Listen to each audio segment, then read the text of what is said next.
So before getting into this, I do want to acknowledge the difference of opinion that exists in the church about Ezekiel 40 to 48 and about that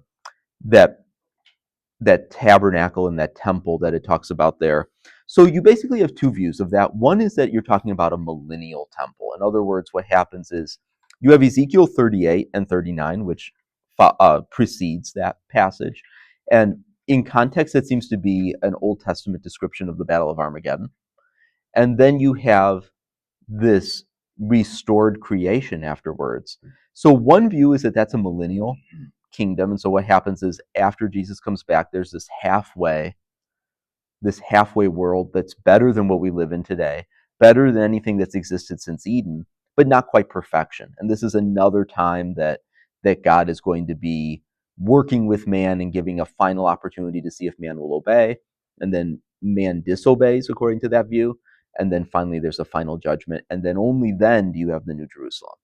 And so that's called premillennialism, and that is the common view in the American church today. And that was the view of a lot of the early church fathers.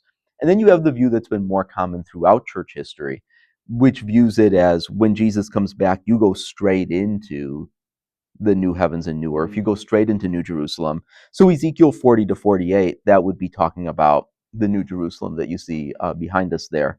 And so in that one, it's much more simplified. There's also less opportunities for man after this. It's, we have this period of time, the age of grace, and then after that, according to that view, you go straight into eternity. So you got to make your choice for Jesus now, as opposed to there being this other probationary period. But either way, ultimately we reach the same destination. We reach the New Jerusalem. That is going to be the final tabernacle that God will have with man. That's our final future. The question is just, is there an intermediate state, or do we go directly to that? And I think that's something that it is an important question. It is something to devote time and attention to, but it's also not the most important question. It's not something to divide over as believers, and it's important to recognize we do believe in the same ultimate outcome.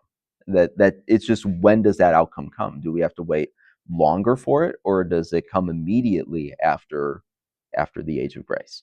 It's an appointed time. That's great. Yeah. And I love that concept too. It's an appointed time.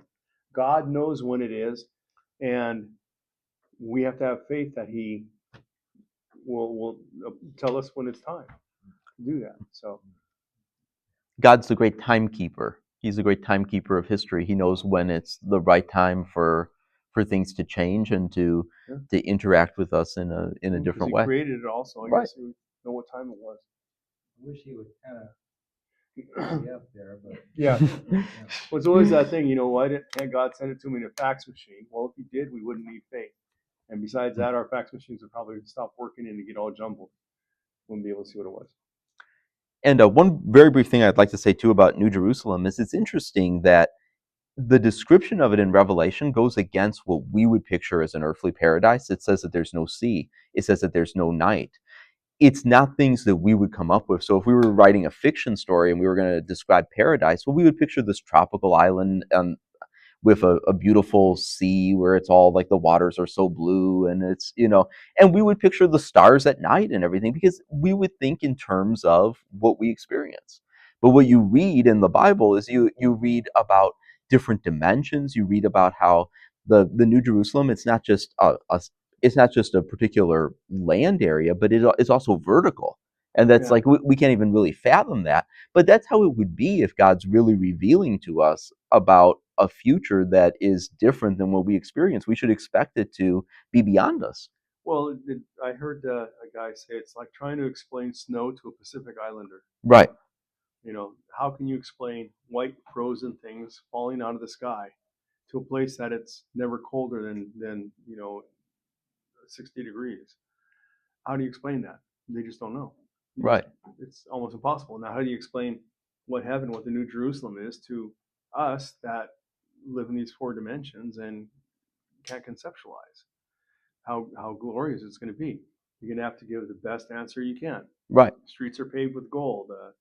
We're making the gates out of precious metals because they don't have any value other than to be building blocks.